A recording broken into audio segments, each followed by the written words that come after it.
Queridos, por favor, Atos, capítulo de número 16, versículo de número 9 e 10. Está escrito assim: E Paulo teve de noite uma visão que se apresentava um varão da Macedônia e lhe rogava, dizendo: passa a Macedônia e ajuda-nos. E logo depois desta visão, procuramos partir para a Macedônia, concluindo que o Senhor nos chamava para lhes anunciar o Evangelho. Digam graças a Deus. Senhor Deus Todo-Poderoso, em nome de Jesus, seja louvado o teu nome mais uma vez, ó Pai, neste culto tão precioso e amado que nós estamos dando a Ti. Senhor, fala conosco de uma forma profunda, de uma forma muito preciosa, e que o Teu falar nos transforme, nos toque, nos leve para perto do nosso chamado, para o desempenho do nosso chamado, para o desempenho da Tua vontade para as nossas vidas. Senhor, queremos sentir os céus pelo lado de dentro nesta manhã. Queremos sentir o bom perfume de Cristo. Fale conosco para a honra, para a glória do Teu santo nome. Em nome de Jesus, te darei toda a honra, toda a glória a Ti. Graças a Deus. Quantos concordam com esta oração? Digam amém. Glória a Deus. Enquanto o tecladista da igreja aí se aproxima para cá, eu queria nesta manhã falar com os amados aqui presentes sobre tomadas de territórios. A visão de Deus para a terra é uma visão de salvação, aonde você encontra o poder do Evangelho vem salvar e vem transformar. Mas nós conhecemos muito bem que existe um arqui-inimigo que tenta impedir o desempenho desse Evangelho. E muitas das vezes nós somos monitorados por Satanás, a fim de nos impedir de cumprir o chamado de Deus. Existem pessoas que, com todo respeito da frase corriqueira, que diz o seguinte, que não fede, não cheira, não provoca nenhuma intimidação no inferno, porque eles não se desenvolvem. E quando você não se desenvolve, quando você não olha para o chamado, você acaba deixando o inferno tranquilo a seu respeito. Quando a sua vida não vai nem para frente nem para trás, e você não representa nenhuma ameaça para as trevas, você não prega, sua vida não fala tão alto para outros, a ponto das pessoas perceberem que você não é um ser humano comum, não é uma pessoa comum. Em meio a tanta gente que peca, tanta gente que bagunça, tanta gente que galhofa, tanta gente que vive da maneira do mundo, pela sorte, pelo nível em que os homens estão vivendo hoje, sem pudor, sem princípio.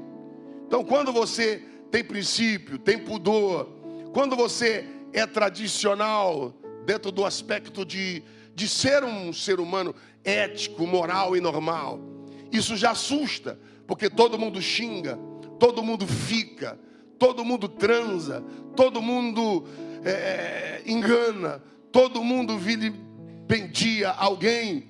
Então, quando você não faz isso, quando você tem princípio, as pessoas olham para você nessa sociedade atual e diz: você é diferente, você é religiosa, você é evangélico, e a sua vida começa a falar. Mas existem pessoas que o seu testemunho de vida nem demonstra que ela é uma cristã. Mas a proposta de Deus para a humanidade, a proposta de Deus para a terra, é uma proposta de salvação. Deus lhe chamou para ganhar almas, Deus lhe chamou para ganhar vida. Eu ouvi um amém. Deus lhe chamou para fazer a diferença, até porque são mais de 7 bilhões de vidas humanas, até porque nós somos responsáveis pela nossa geração, nós somos responsáveis pelos que vão caminhando conosco, pelos que vão vivendo conosco. E a gente não pode falhar, porque nós somos frutos, nós somos resultados de uma fé passada. Você vai no gabinete do pastor Valber e lá tem a foto do primeiro pastor fundador do ministério, pastor José Gomes. O pastor José Gomes deixou o seu legado, deixou um trabalho feito debaixo de lágrimas e sangue para aquela geração. Depois veio o seu filho e deu continuidade, que cumpriu o seu papel, discipulou obreiros, ganhou almas, estabeleceu obras, e aí também foi para a eternidade. E hoje nós temos nosso pastor cumprindo o seu papel. Eles foram responsáveis por aquela geração, e agora nós somos responsáveis por esta geração. Mas há uma batalha no mundo espiritual. Há forças do mal que não querem que você cumpra o propósito de Deus. Mas nesta manhã Deus está te dizendo: eu vou te encher do Espírito Santo, e você vai ganhar almas e vai ganhar vidas para Jesus. Eu até já disse algumas vezes e torno a repetir, e não cansarei de repetir. Você acredita que há salvação em algum outro tipo de religião, ou outro tipo de segmento, ou outro tipo de filosofia? Ou você acha que só nós evangélicos temos a palavra da salvação? Seja no Hare Krishna, budismo, islamismo, qualquer uma outra religião dessa salva, leva para o céu. Você acredita nisso? Que as religiões de matrizes africanas, Umbanda, Quimbanda, Voodoo, magia negra, satanismo, você acredita na sua fé que tem essas pessoas salvação? Tem essas pessoas a salvação que a Bíblia impõe? Ou eles talvez tenham a salvação segundo a sua fé, segundo os seus livros, segundo o livro de sua crença? Então, se nós acreditamos nisso, que nós temos a palavra da salvação, precisamos nos mover, e precisamos ser rápidos, precisamos ser compactos, precisamos ser precisos nesta visão. Precisamos entender que há um mundo espiritual que não quer isto, quer levar o maior número de almas para o inferno possível. E aí temos um déficit com esta nossa geração, porque você vê de tudo na rua, você vê de tudo aí nessa rua, de dois em dois. Você vê grupos, você vê tribos, chamadas tribos urbanas, que são motoqueiros, skatistas, roqueiros, tudo se reunindo nas ruas, nas praças, as baladas. E nós, o que nós fazemos?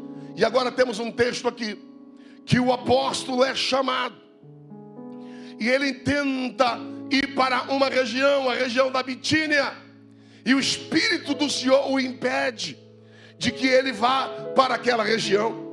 E ele, orando a Deus, ele tem uma visão de um homem macedônio, que disse: Paulo, passe a Macedônia e nos ajude. E então, após esta visão, o Espírito o impele a ir àquela região. Eu tenho aqui uma primeira deixa para você. Às vezes nós queremos agir e caminhar segundo os nossos propósitos, segundo os nossos intentos, mas existe uma vontade de Deus a ser seguida. Existe uma vontade de Deus para a sua vida, e o tempo é agora, e o tempo é este. E eu queria, por gentileza, que você escolhesse umas 2 ou 3 pessoas do seu lado e diz: aonde é que Deus está te enviando a ganhar almas? Diga para alguém que está ao seu lado direito e esquerdo.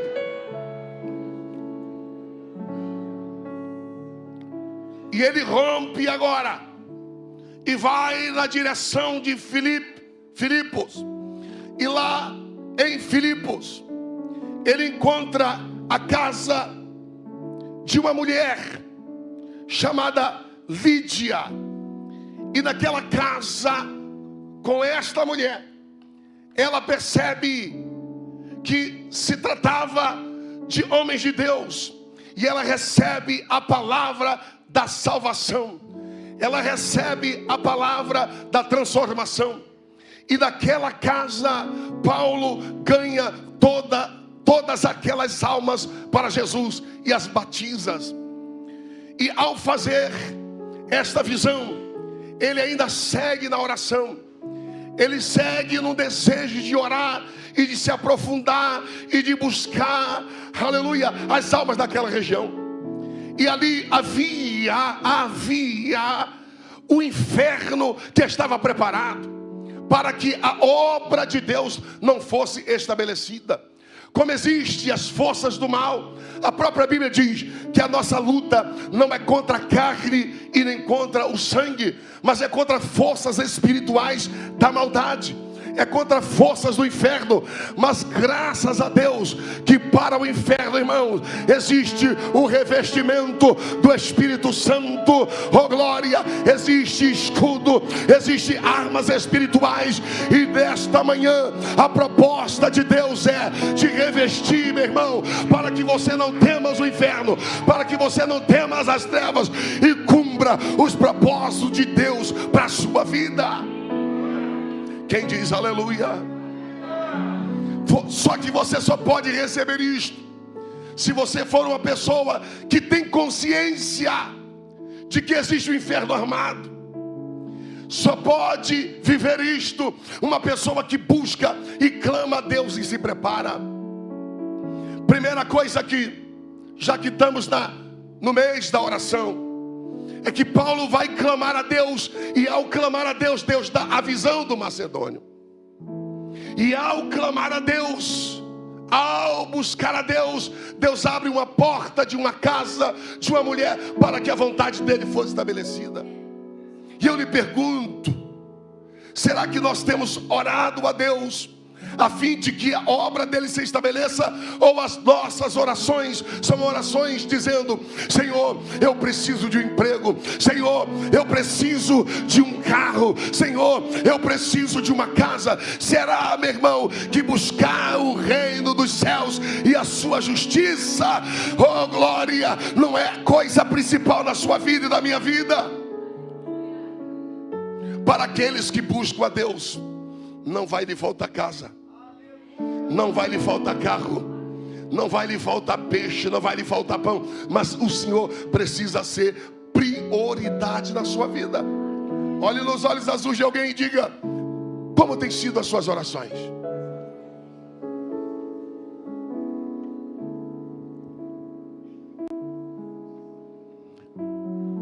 A pergunta é: qual é o culto que mais você gosta na igreja?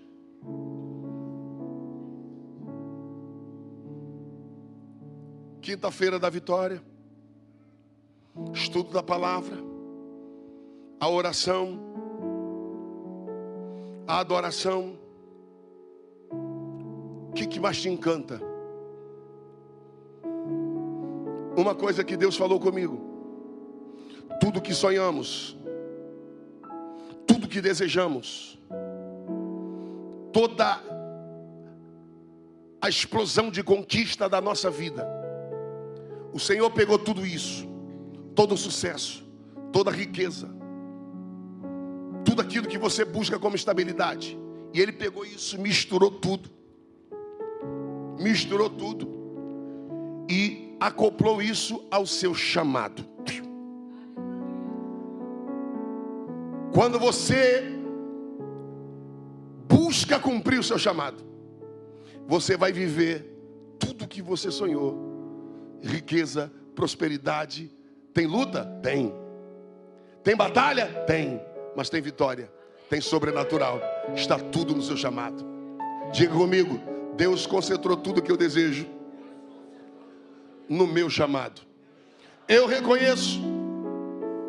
Não é para você repetir essa parte. Isso é comigo. Eu reconheço que a minha primeira profissão de garoto, borracheiro, eu era ajudante de uma borracharia e virei o borracheiro principal. Depois eu me tornei, com 16 para 17 anos, um pedreiro. Aprendi com meu pai nas obras, que era um pedreiro, uma família de construtores, e virei pedreiro. Depois aceitei Jesus, ainda tinha essa profissão, e o máximo depois foi vendedor.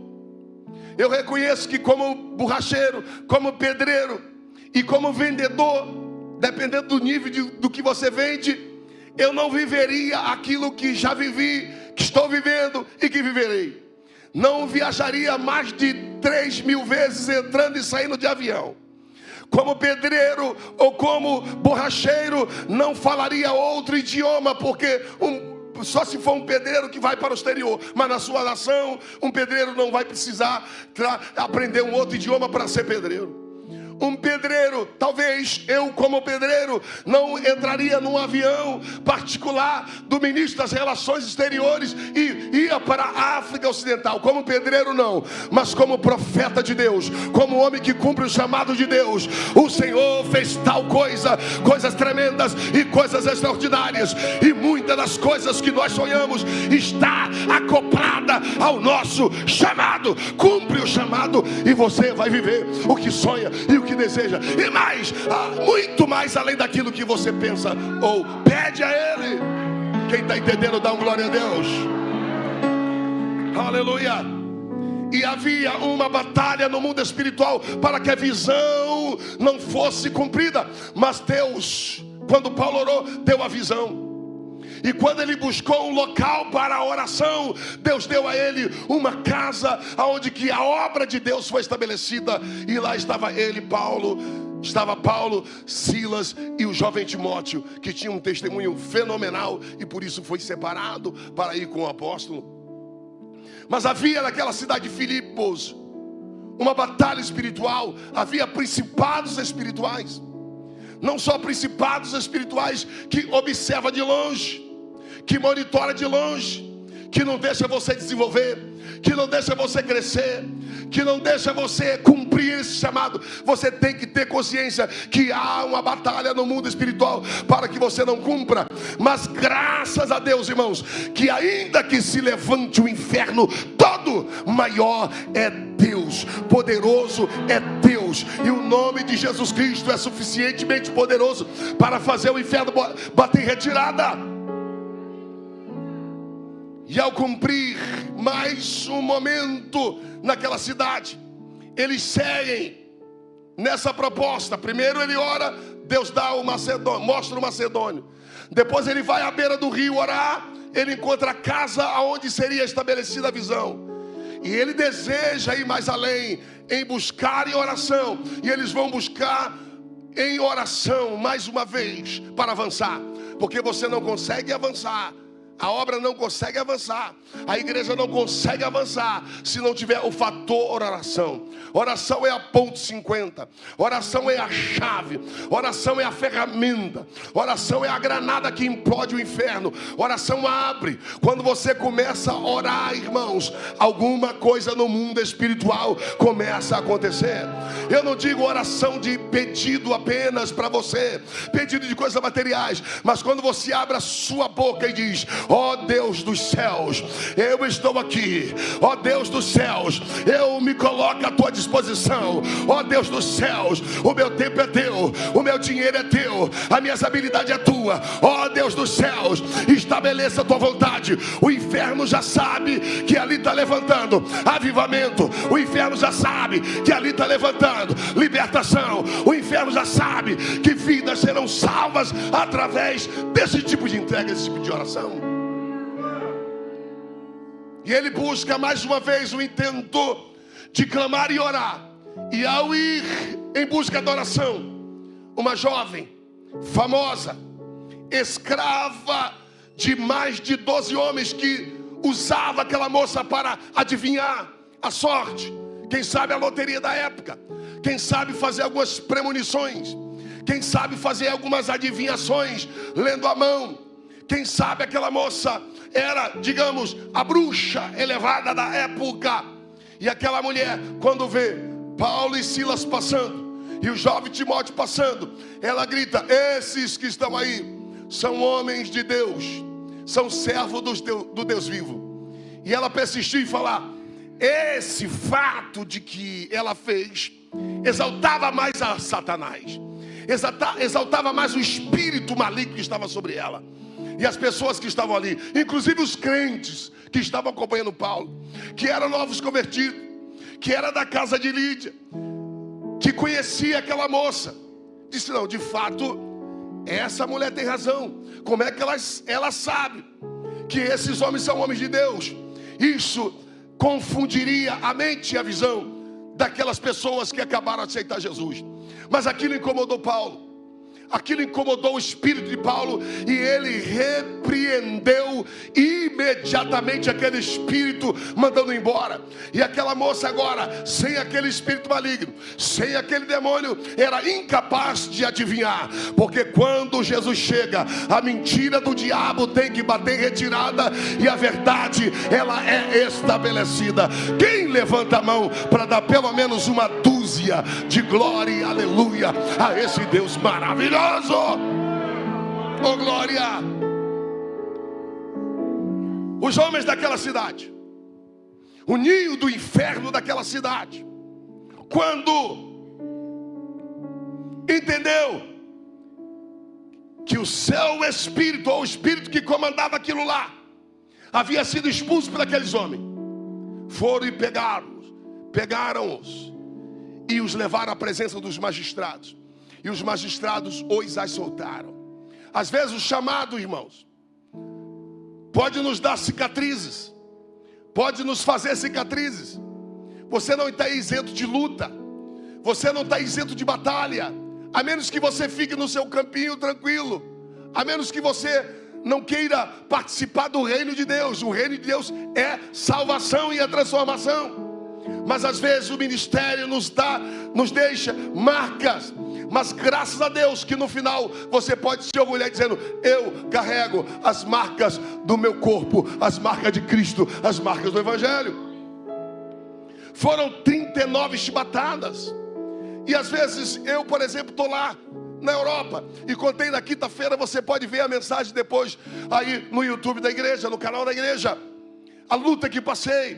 A gente está encarando o inferno. Se você quer ser um crente normal, se você não quer ver ninguém salvo na sua família, se você não quer ver ninguém salvo na sua cidade, você também vai ter suas lutas. Você vai dar conta de Deus do seu chamado, mas mais ou menos vai ficar tranquilo. O diabo vai te monitorar. Você não é aquela pessoa que o reino dos céus pode contar com você. Mas se você quiser avançar, irmãos, se você quiser avançar, estabelecer, você vai mexer com algumas coisas. Mas não temas, porque a Bíblia diz que maior é o que está em você, mais são os que estão conosco do que os que vêm com ele. E você não pode temer.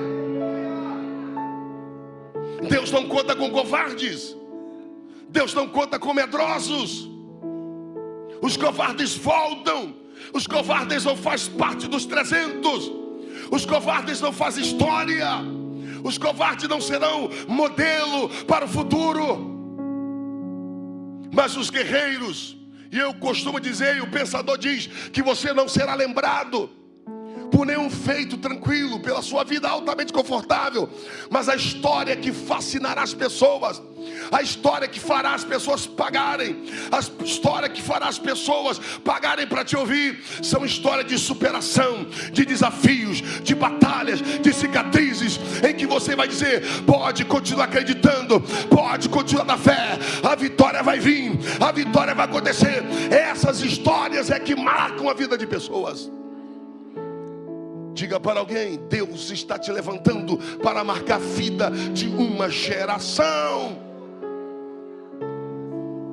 De uma geração. E agora imagine os senhores que, para cumprir o chamado, esses homens agora estão presos. Você sabe a posição em que eles ficaram presos no tronco? Ficaram mais ou menos num tronco de madeira onde os pés eram presos e as mãos eram amarradas, as costas todas arregaçadas, toda talhada daquelas cicatrizes, porque o inferno estava ali, o diabo estava ali, os principados daquela cidade estavam ali. Geralmente, senhoras e senhores, cada cidade ela tem um estilo, ela tem uma cultura, ela tem um principado, e os demônios são hierárquicos. Às vezes existem demônios que comandam ruas, demônios que comandam bairros, demônios que comandam cidades, demônio que comanda o estado, demônios que comandam uma região sul, sudoeste, centro-oeste, demônios que comandam países, espíritos que comandam um continente, e eles são todos compactados entre si e não são reino dividido. Que Jesus disse que o demônio não pode expulsar demônio por demônio, que senão seria um reino dividido e não subsistiria. Eles são compactos. O inferno estava reunido naquela cidade e dizendo: nós temos que parar esses homens. Mas não tem como deter, irmãos, porque a palavra de Jesus disse que as portas do inferno não prevaleceria contra a igreja do Deus vivo.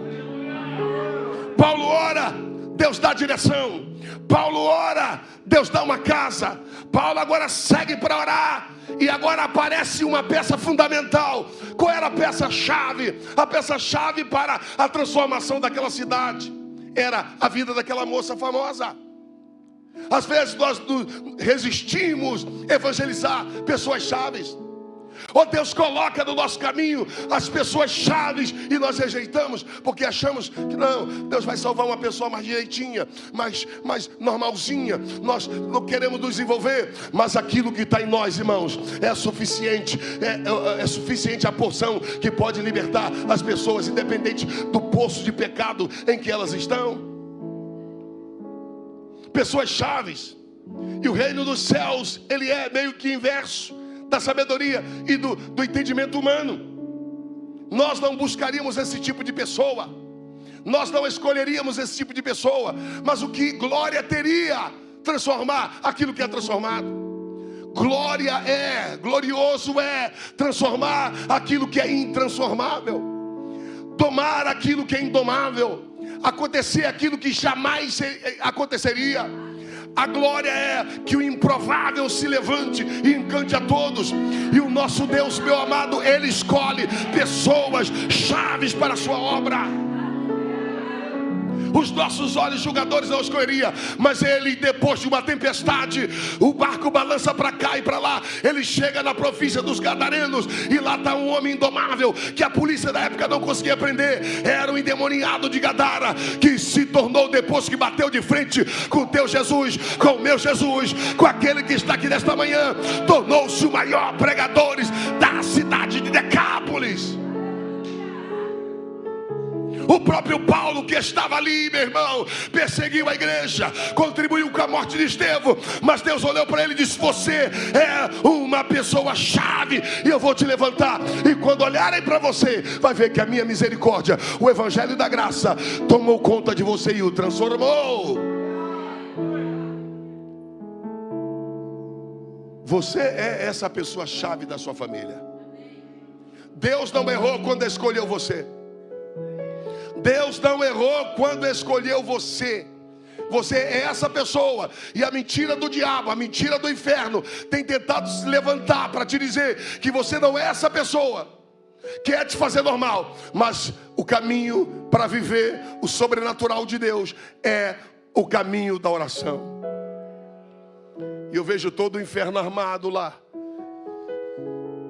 e eles disseram: nós fomos orar. Fica aí, pastor Hilton. Paulo e Silas. Tu quer ser o quê? Pode subir. Tu quer ser Paulo, tu quer ser Silas? Quer ser Silas? Então eu vou ser Paulo Preto. Achei. Silas estava dizendo: Paulo, será que Deus nos enviou para cá mesmo? Não era tal de só vitória, só vitória, só vitória. Minhas costas estão doendo muito, Paulo. A gente queria orar. Vamos aumentar o nível, Paulo. A gente não queria orar? Vamos orar aqui mesmo. O diabo quer impedir a gente de orar. O diabo quer impedir a gente de buscar esse Deus. Mas nós vamos orar. E os demônios estavam todos lá. O inferno estava lá. Os espíritos estavam lá, dizendo: vamos parar esses homens. Mas nós temos um Deus, irmãos, que para cada anjo tem 3 poderosos lá em cima.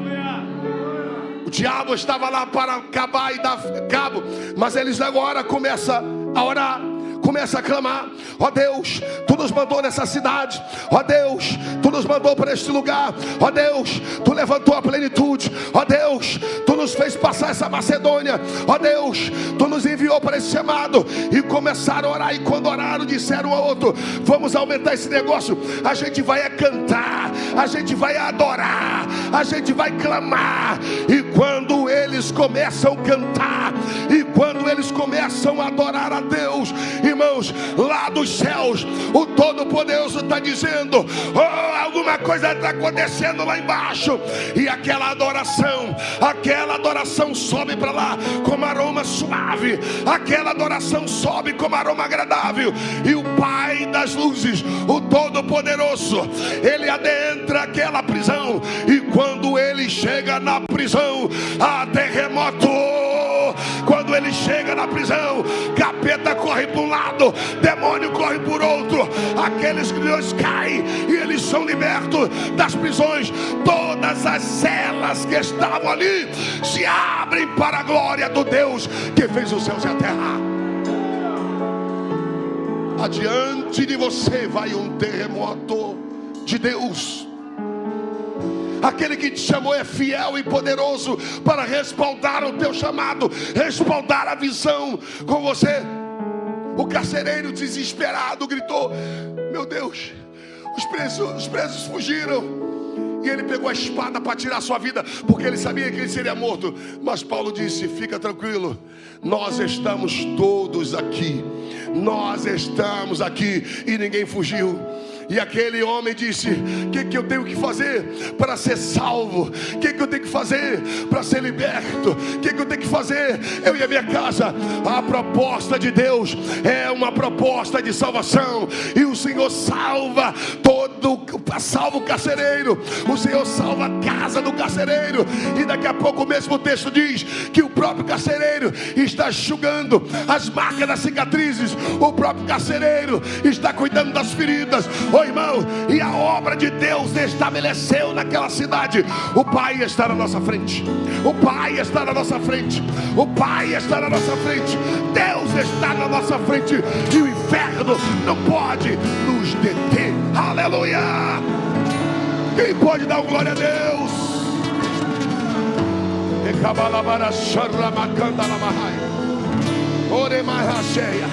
Coloque a mão no ombro do teu irmão e diga: não temas, maior é o que está conosco. Maior é o que está conosco. E nós vamos ganhar almas, nós vamos avançar, nós acharemos os carcereiros, nós libertaremos as adivinhas, nós libertaremos as vidas. Nós não temos medo do inferno, nós não temos medo do diabo, nós não temos medo de toda a obra do capeta, porque o Deus do terremoto, o Deus dos céus está conosco, está na nossa frente. Se você pode dar um pulo dessa cadeira, dá um pulo dessa cadeira e dá um glória ao Eterno aí.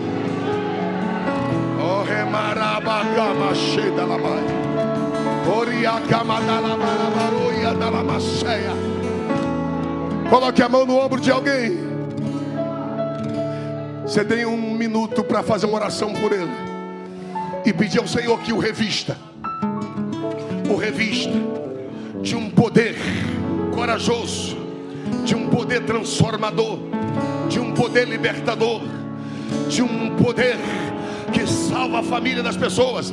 A visão do apóstolo, a visão de Deus era uma visão de salvação, e a oração é o instrumento que abre essas portas. A oração e a adoração é a arma que dinamita os poderes das trevas e as prisões.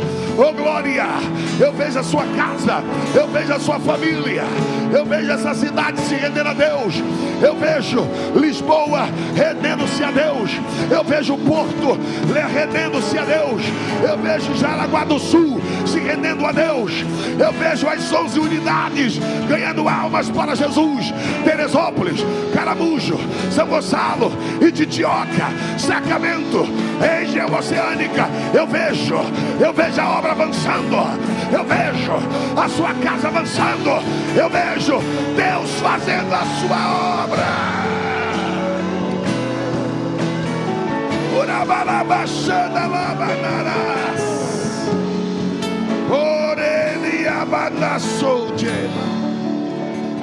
Oh Espírito Santo, coloco nesta manhã a tua igreja nas tuas mãos. Coloca os teus filhos nas tuas mãos. Ó Deus, que ele possa se tornar um multiplicador, um ganhador de almas, e que ele possa entender, meu Deus, que a oração ela rompe, a oração nos coloca na direção, mas a oração também nos protege, nos garante a libertação, nos garante a presença do Eterno diante de nós, ó Pai. Em nome de Jesus Cristo de Nazaré, em nome de Jesus Cristo, Senhor, revista-nos cada vez mais do teu poder, o poder transformador. Digam graças a Deus. Eu vou contar 1, 2, 3 e você vai gritar pelo menos 3 vezes: eu cumprirei o meu chamado. Eu vou dizer 1, 2, 3. Por favor, covardes e medrosos, fiquem calados.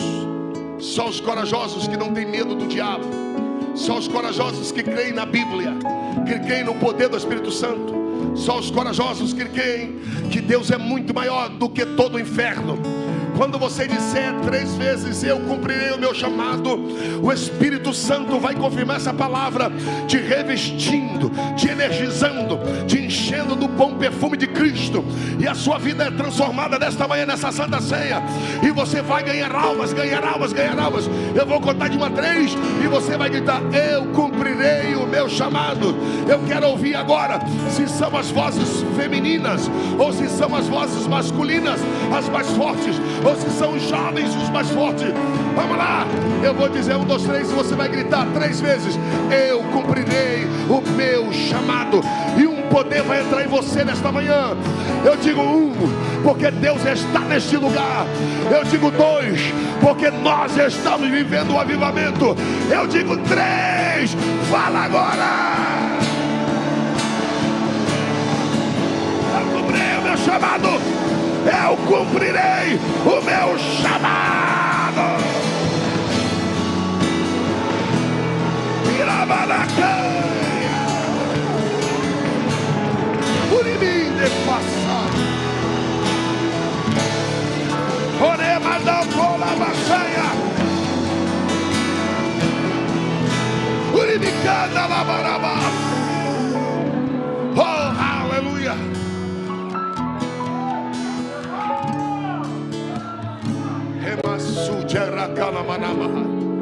Não temas, não temas, não temas plenitude, não temas Jaraguá do Sul, não tema Porto, não tema Mafra, não tema Lisboa, não temas Teresópolis, Deus está com vocês. Não tema Caramujo, maior é Deus. Não temas Sacramento, maior é Deus. Não temas, não temas, não temas. Nesta manhã eu quero perguntar para você que veio aqui, que ainda não aceitou a Jesus como teu Salvador, que estava afastado, e o Senhor está dizendo: há forças do mal que temem que você aceite Jesus, porque se você aceita Jesus, você vai ter o poder que desfaz essas forças do mal contra a sua vida. E eu quero agora, em nome do Senhor Jesus, perguntar a você se você quer aceitar ou voltar para esse Jesus. Se você se afastou, se esfriou por algum momento, eu quero perguntar agora para a gente selar isso na sua vida. E eu vou te pedir que você faça um sinal aí aonde você estiver. Você vai fazer um sinal. Qual é o sinal? Você vai levantar as suas mãos e vai dizer: pastor, eu quero esse Jesus que me dá poder contra o mal. Aonde está a primeira pessoa que deseja aceitar ou voltar para Jesus nesta manhã? Cadê você? Onde está você? Na galeria? Aí nos fundos, aqui na frente, no meio? Onde você está? Cadê a primeira pessoa que deseja aceitar ou voltar para esse Jesus? Eu sei que você está aí. O Senhor sabe que você está aí. Até o mal sabe que você está aí. Mas hoje o Senhor está dizendo: através de você eu tocarei na tua casa, eu transformarei a tua casa. Onde está você que deseja receber a Jesus? Levante as suas mãos. o mais alto que você puder. E eu vou entender que você está aceitando Jesus. Onde está você? Oh Espírito Santo. Oh Espírito Santo. Oh Espírito Santo. E se você está na internet, se você está aí na sua casa, se você está aí no seu smartphone, se você está aí onde você está, escreva aí nos comentários, no chat. Escreva aí: eu quero aceitar Jesus, eu quero voltar para Jesus. Só escrever aí, eu vou entender que você está aceitando Jesus. Está selado. Temos aqui alguém que deseja receber esse Jesus. Eu gostaria que você aplaudisse a Jesus o mais alto que você puder. Faça isso.